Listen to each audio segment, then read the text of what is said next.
Nous allons maintenant déterminer le rayon et la somme de cette série entière. Je vais noter R2, le rayon de convergence.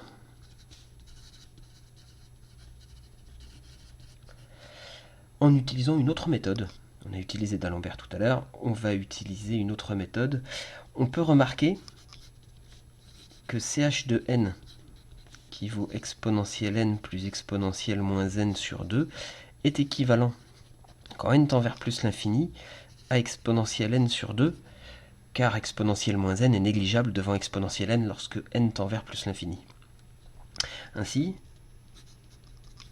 ma série, je vais l'appeler S2, a le même rayon, d'après le cours,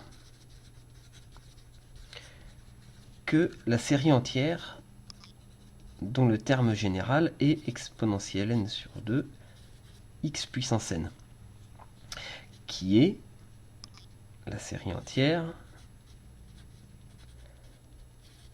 à un facteur 1,5 près des e fois x à la puissance n, où e vaut exponentielle 1 évidemment. Or,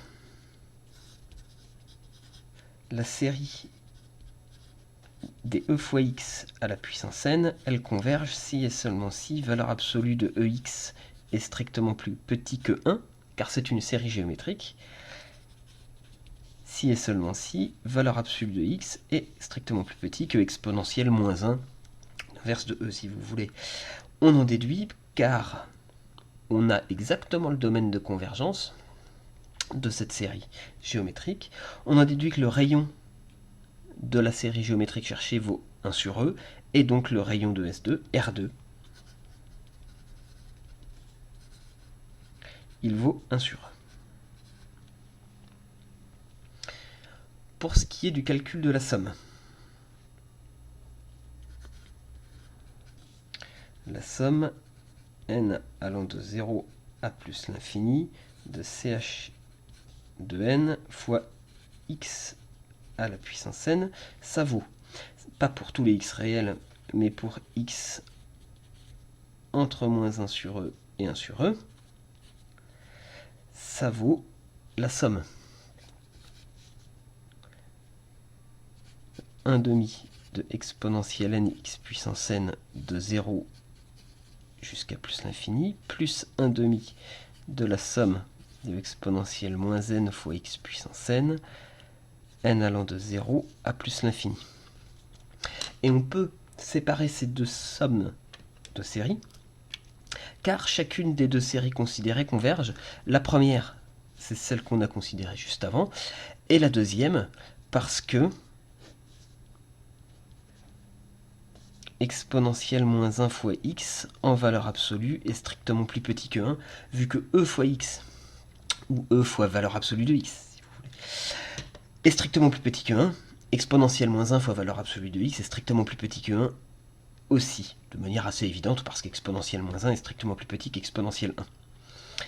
Ce qui me donne 1/2 de la somme n allant de 0 à plus l'infini des ex à la puissance n, plus la somme n allant de 0 à plus l'infini des exponentielle moins 1 x à la puissance n, ou encore en utilisant la série géométrique, avec cette fois-ci petit t égale e fois x, on a vérifié qu'on pouvait appliquer la formule somme des t puissance n égale 1 sur 1 moins t. Elle est valable dès que t est strictement entre 0 et 1, c'est le cas. On l'a vérifié proprement ici, et je vais le réutiliser là.